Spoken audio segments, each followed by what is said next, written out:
the boyfriend was woken up not by birdsong, but by the boots of police officers. As he went to wake up his girlfriend, he realized she wasn't there. In fact, sometime before dawn, she had rolled over in her sleep and off the roof down onto the busy street below. Hence the police officer alarm clock. Well, I guess you could say that high didn't last long. Oh, Jehovah. If you've ever answered the door expecting to see a pizza delivery guy only to find a couple of Jehovah's Witnesses smiling back at you, you'll know it's a unique kind of awkward. This Christian sect is known for its outreach initiatives attempting to convert people by going door to door delivering religious material. However, this approach clearly wasn't effective enough for one splinter group back in the year 2000 as they decided to display just how strong their faith was by standing in the middle of a road. This dedicated display of faith took place on the Interstate 55 freeway, where members would preach to drivers stuck in traffic.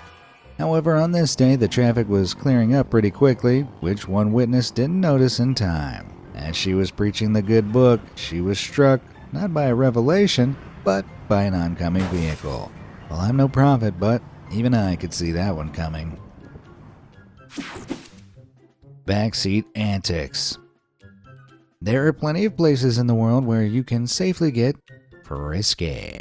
And yet some people feel the need to add adrenaline to their antics by doing the deed in unorthodox places.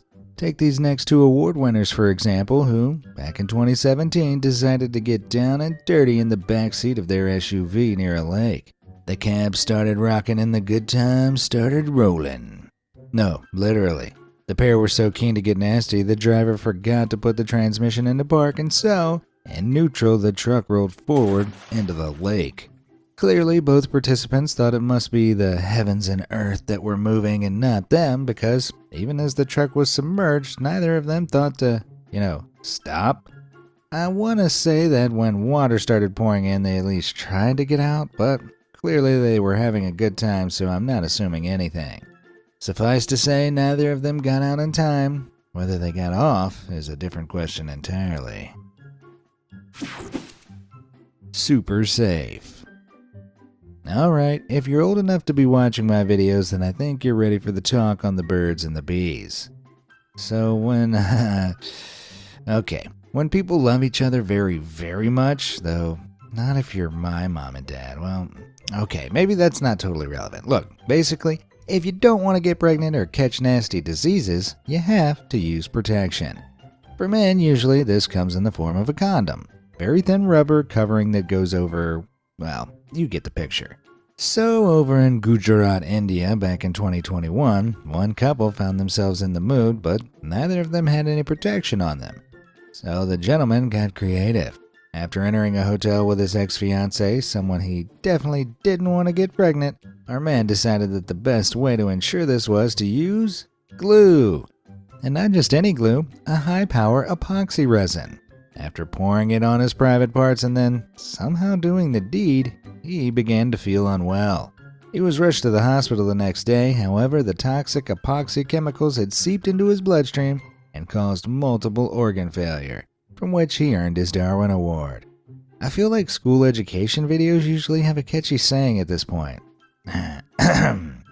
So remember, if you want to do it, don't glue it.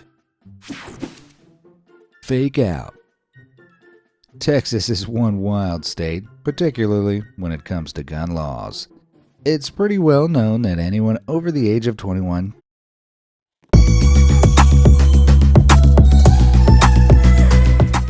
doesn't need a license to openly carry a handgun in a holster there, and in 2021, the state had more than 1 million registered guns, the most in any state in the US, and 500,000 more than any other state. Jeez. With that many guns floating around, you gotta be real dumb to try and attempt what this next award winner did. Late one night back in January 2023, this idiot walked into a Houston restaurant and pulled out a gun. He was robbing the joint. He grabbed the phones and cash of everyone sitting at the tables, whipping his gun around threateningly before heading for the door. But as he was, an older gentleman sat behind him, snuck out of his booth with his own gun, and fired at the robber 9 times. While excessive, this was a bold move as the robber could have turned and fired back. Except he was actually brandishing a fake gun. Wow. You gotta be missing a lot of brain cells to think this sort of stunt would end well in Texas of all places. Although I guess he's missing a lot more now. Which of these Darwin Award winners do you think went out in the most embarrassing way? Let me know down in the comments below, and I'll see you again soon for part 18. Thanks for watching.